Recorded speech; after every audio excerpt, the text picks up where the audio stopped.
If you now would just have handy from your packet page 9, 10, 11, 13, and 14.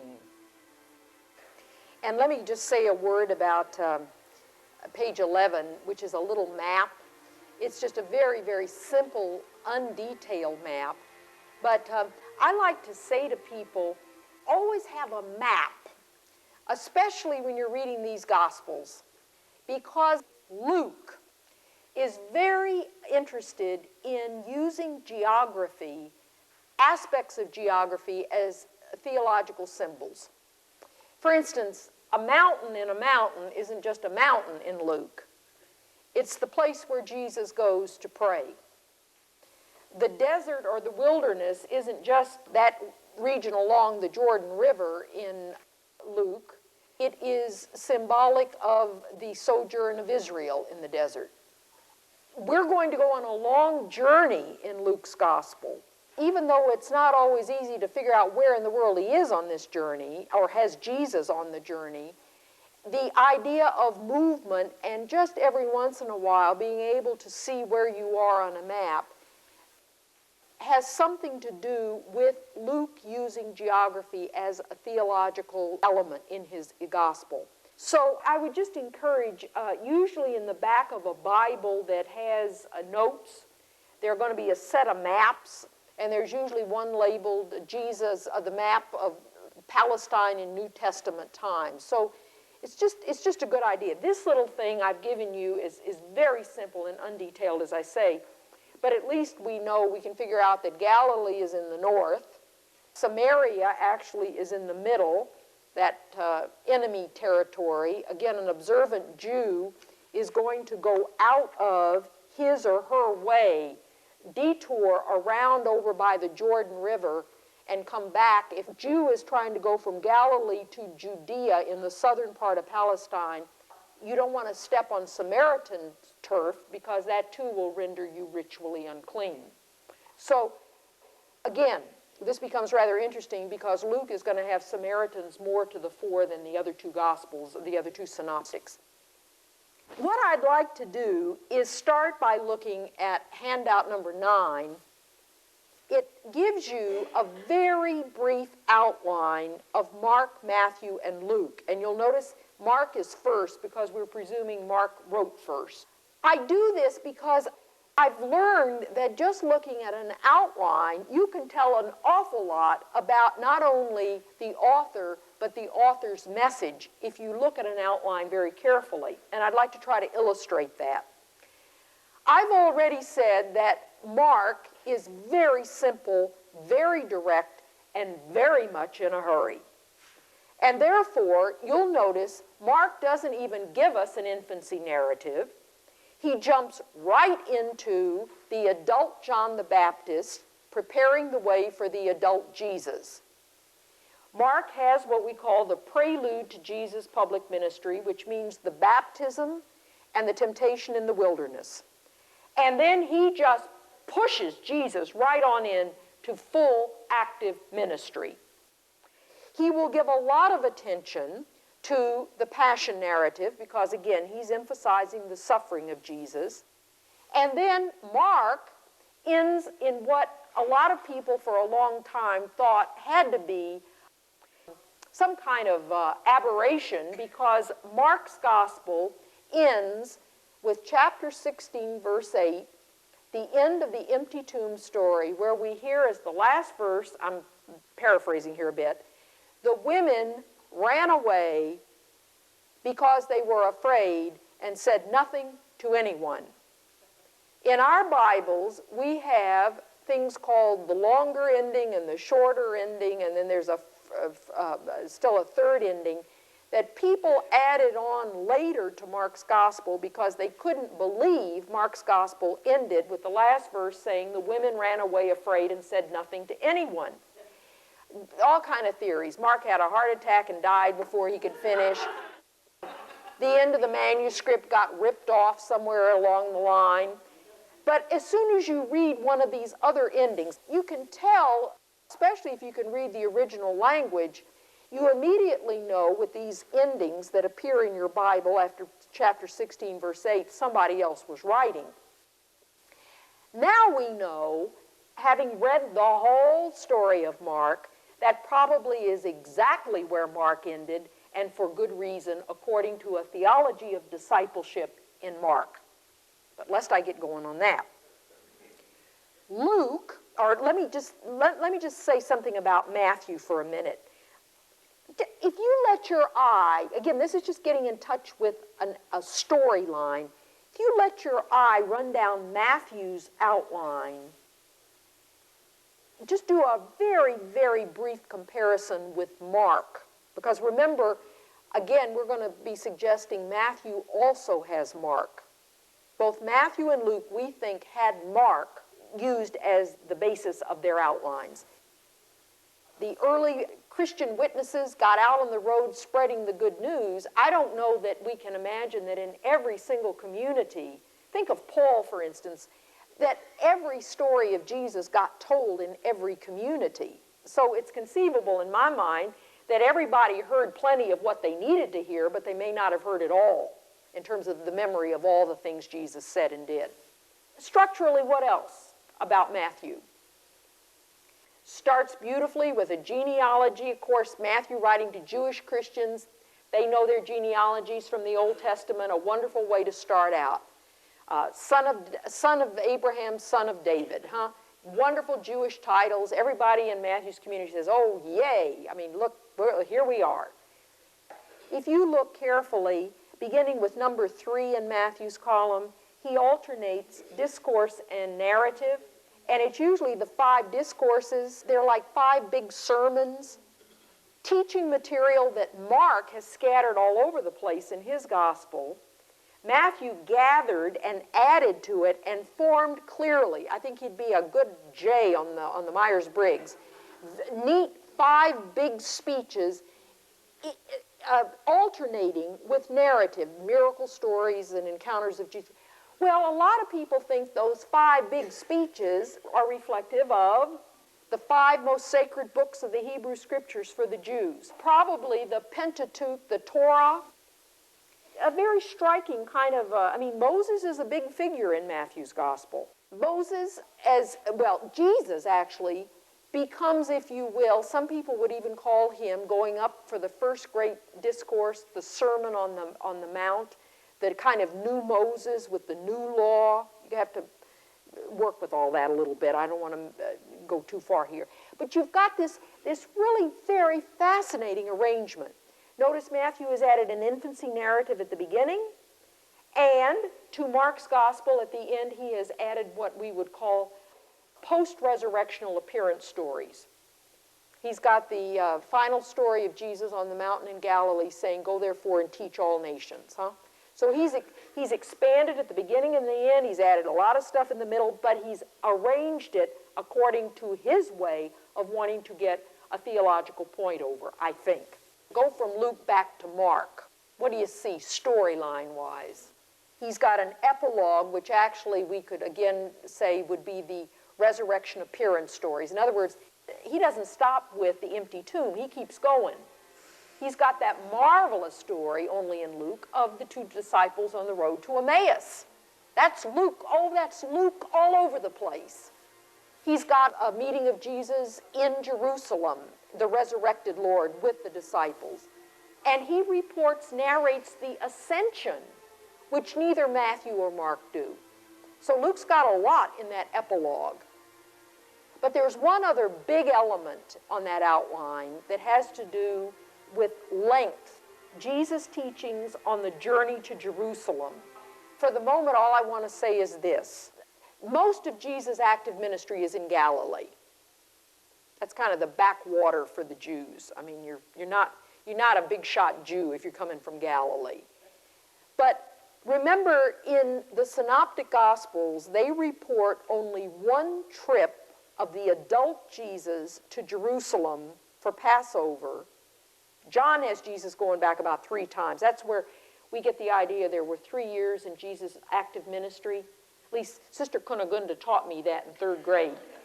Well, that's out of John. that the adult Jesus has 3 Passovers in Jerusalem. If you read the synoptics carefully, they only report that Jesus went up to Jerusalem once for Passover as an adult. And that, of course, culminates in what we now call Passion Week, and the trials, and the crucifixion, and the death, and the resurrection. But Mark and Matthew, when they get Jesus out on the road going up, remember, I'm an up north, down south girl, so I always have trouble with this. But when you're coming from the northern sector of Galilee to the southern sector of Judea, heading for the great holy city of Jerusalem, you go up. You're not only going up by way of climbing altitude-wise, but you also always go up to the holy place. In the ancient world, remember, if they didn't have natural hills or mountains upon which to build their temples, because you want to get up as close to the gods and goddesses as you can get in the ancient world, you built something. You built a structure. If you were out in the panhandle of Texas or something, you had to go build something to get you up there. So you go up to the holy place. Mark and Matthew get Jesus on the road up to Jerusalem and get him there in about less than 2 chapters. But look at number 5 under Luke. You see, chapter 9, verse 51 is the beginning of the journey. Chapter 18, verse 14 is actually where he finally gets to Jerusalem, but some people like to extend the journey in Luke all the way through the crucifixion and resurrection and don't really see the final end of the journey until in Luke, Jesus is pictured as ascending back to the glory of the Father and really count that as the end. I don't care where you want to end it. The point of the matter is Luke has lengthened this journey narrative section considerably, and we'll come back to that in a minute. All I'm trying to do is say there is purpose in these storylines. There is reason for the choice of the stories that are put into the gospel, and on top of that, there is reason for the way these stories are even arranged. And you'll notice how much liberty is taken here in rearranging. For one thing, who remembered whether the person in Capernaum got healed before the resuscitation in name? I mean, you see what I'm saying? 50 years later, who remembers?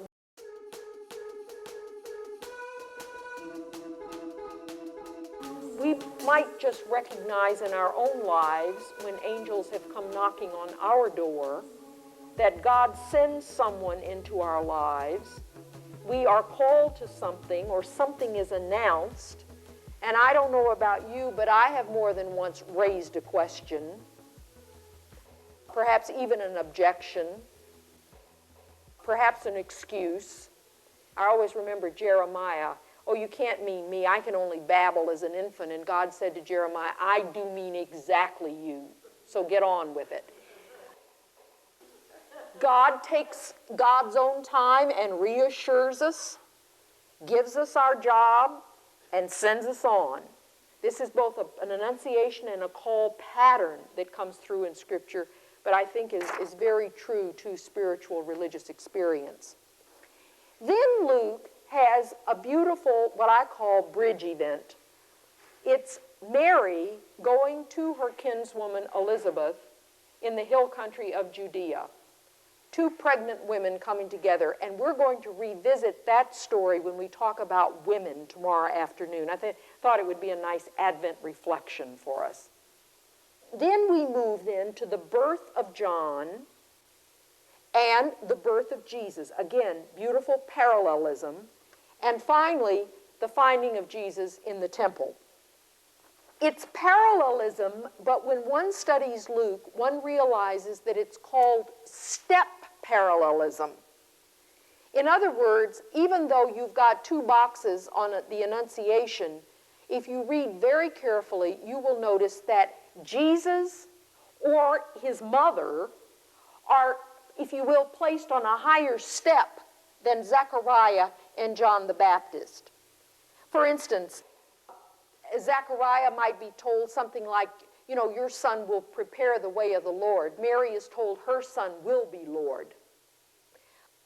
I think even the reactions are somewhat step parallelism. Zechariah questions and is struck dumb. Mary questions and is reassured. You see what I'm saying? But if you would read these stories that are in these parallel boxes very carefully, you will quickly discover that obviously Jesus is always a step above John the Baptist in the way the story is written, in what people say in the story, in the mission that is laid out for Jesus on one hand and the Baptist on the other. It's a marvelous, it's just, I spent one whole semester just studying the infancy narratives of Matthew and Luke. And Raymond Brown he's got these nice little booklets, but he's got a whopper called The Birth of the Messiah. All it is the 4 chapters, the 2 chapters in Luke and the 2 in Matthew. And the Old Testament background behind all of this.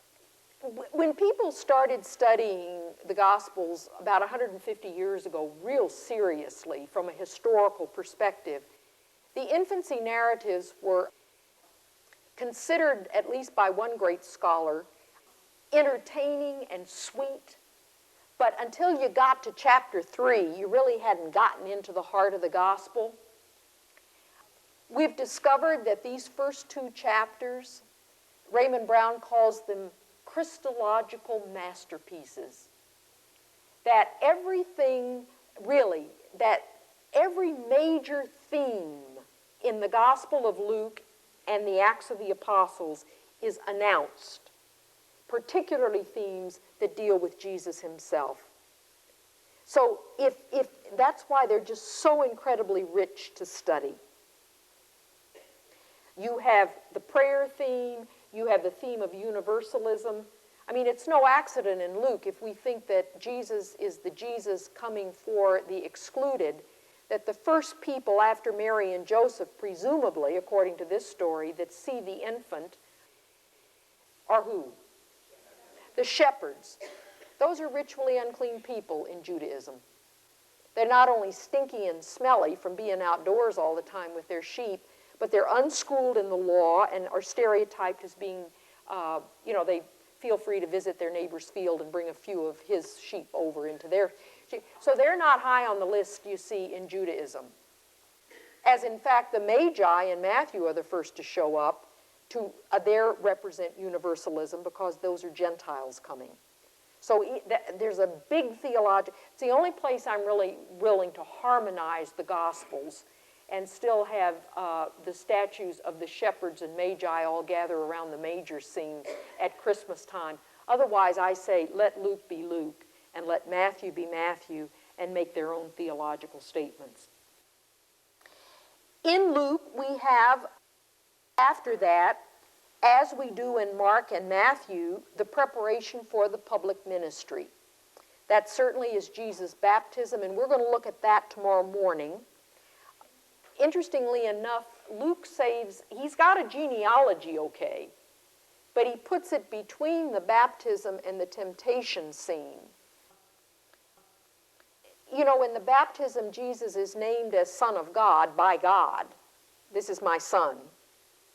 In the wilderness, Jesus obviously is tempted as Son of God.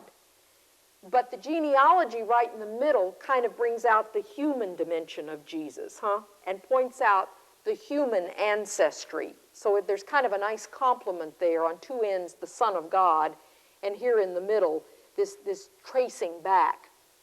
Luke also goes, you may remember, not just back to Abraham, as Matthew does, but all the way back to Adam, which is another mark of what we call universalism. Abraham often thought of as the father of Judaism, but Adam, of course, is the universal parent. We've got the ministry in Galilee, and let me just point out one passage in that section. This is the chapter 4, verse 14 to 9:50. It's the very first incident in Jesus' life when he begins his active ministry. It's the rejection at Nazareth. In Mark saves this rejection scene. You'll notice Jesus hasn't even really gotten started here. And he goes home to his synagogue in Nazareth, and the people really say, gee, we've heard some good things about you. And you're left in kind of a funny little place because in Luke's gospel, Jesus really hasn't done a whole lot yet. Mark, interestingly enough, saved up that scene until later so that, in fact, you'd watch Jesus work miracles and you'd heard him preach powerfully. So in Mark, by the time he goes home, there's reason to have heard, or reason for the people to have heard something about him. In Luke, though, Luke seems to have moved that rejection scene to this early point because, and again, this is another passage we're going to look at over the next 2 days. First of all, he doubled the length of it. It's in Luke where Jesus takes out the scroll of Isaiah and reads, "The Spirit of the Lord has anointed me to preach good news to the poor," and then proceeds to talk to the people. And it's only in Luke that at the end of the story, they're so enraged that they're driving him out of town. I mean, something very interesting happens in that story. But if one reads carefully and begins to appreciate Luke and the themes in Luke, you realize that he has announced again some of his major themes in that passage. It's called a programmatic passage.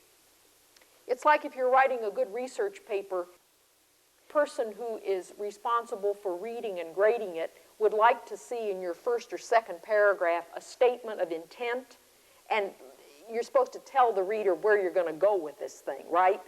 Well, that's exactly what Luke's doing with this passage. He's setting it up. He's telling us that Jesus is anointed by the Spirit as a prophetic preacher who's going to be very much concerned about the poor and the captives and is going to, if you will, push the gospel through boundaries that the people in Nazareth don't want to hear about. So this becomes a very important passage in Luke's gospel in terms of telling us who the Jesus of Luke is and what his mission is going to be. You've then got this long journey section. It starts with a wonderful verse, chapter 9, verse 51. And see, that's why I don't think the way we divided these chapters and verses up, I think if we were going to do this, we should have put this as the first verse of a new chapter. But it says, Jesus set his face for Jerusalem. Now, your translation may read in English something like he resolutely started out or he with determination. But the literalness of the translation is Greek and Hebrew are very physical in a lot of ways when they're describing intention. He set his face for Jerusalem. And then this long journey narrative begins to unfold. At your leisure, page 14 will break down that journey narrative for you. The journey narrative in Luke is not a AAA triptych. I mean, half the time you don't know where you are, and once in a while it looks like Jesus backed up. I mean, see, his point is not a triptych. His point is that Jesus is on the way. And what Luke is signaling by putting so much of the teaching into this section is that journey is a very important spiritual symbol for Luke. For Jesus, the journey is his obediential response to the plan of God. Jesus doesn't need a magic crystal ball to realize that when he gets to the center of religious power in Judea, he will be in trouble. He's already in trouble functioning as a prophet in Galilee. Jesus knows as prophet that he is heading for trouble because he's going into the power base to shake it up. But he sets his face for that. And Luke is this journey, this sense of moving intentionally according to God's plan is imaged out in this journey theme. Luke often says, on the way, or on the road. It depends on your translation. On the way. Jesus, conscious of he's walking into trouble, is obedient to the plan of God. And for the disciples on the journey, it becomes the great time of formation. just look at how much goes on in the journey. The bold print titles mean those passages are only in Luke. And once you get a little bit of a handle on Lucan themes, you can spot reasons why Luke has added, for instance, more stories on women, for instance, or more stories or parables on prayer, because these themes are very important to Luke. But the bold-faced printed passages on page 14 are only in Luke and chosen with his community in mind. Jesus gets to Jerusalem. He then joins Mark in reporting that there is a trial before the Sanhedrin, or at least perhaps a trial. It depends on how you want to look at the legalities of the Jewish proceedings. There is then a trial before the Gentile authority of Pilate. Jesus is sentenced to death. The synoptics are very much together in the Passion narrative.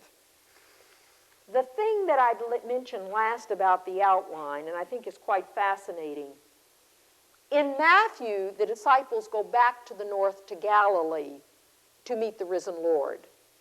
That mountain in Galilee is where Jesus says goodbye in Matthew. Luke chooses to report only the appearances of the risen Lord that occur either in Jerusalem or within easy walking distance, like Emmaus. I'm sure Luke knew of appearances in Galilee, but for the sake of his faith story, he only reported those in Jerusalem. Why? Let me give you a little clue. There's a volume 2, and early on, like chapter 2 of Acts, what's the incredible event? Pentecost. You see, Luke, I think, wants everybody to stay around. He's got to deal with literary business here as well as theological. But this community that is with the death, with the burial, with the resurrection, with the ascension, and then they are told to wait for the promise of the Father will be realized. And so then we've got Pentecost. The geography, this is the last thing I promise you I'll say. One of the literary techniques that I've mentioned is geography. You know, if you think of one of those little timers, those egg timers, the old ones that have the salt or the sand that goes through, I think you can think of that as the design of Luke Acts. Jesus, very busy back and forth in Galilee in the early part of his adult ministry, gradually narrows himself down until he gets into Jerusalem, where obviously his death, but in turn resurrection and ascension occur very close by, at least the way that Luke narrates it. But then you open up Acts of the Apostles. Everybody's there in Jerusalem, but you see now we turn around and out we go according to the command of the risen Lord to take the gospel to the ends of the earth. So Jerusalem for Luke is kind of this focal point. It's the end of the earthly Jesus journey, but then it opens up again very quickly as the beginning of the base of operations for the early church's mission, to go to the ends of the earth with the gospel.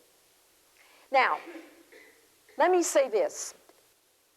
You may be, again, with your river walk this evening, which, of course, I think is just great. But if, in fact,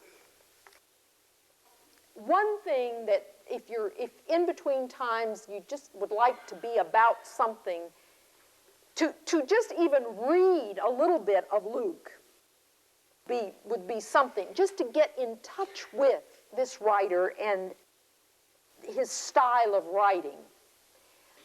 And if one of those passages just kind of jumps out at you, it might be an opportunity to do a little bit of that Lectio Divina. Tomorrow morning, we're going to look at a triad of themes: prayer, spirit, and mission.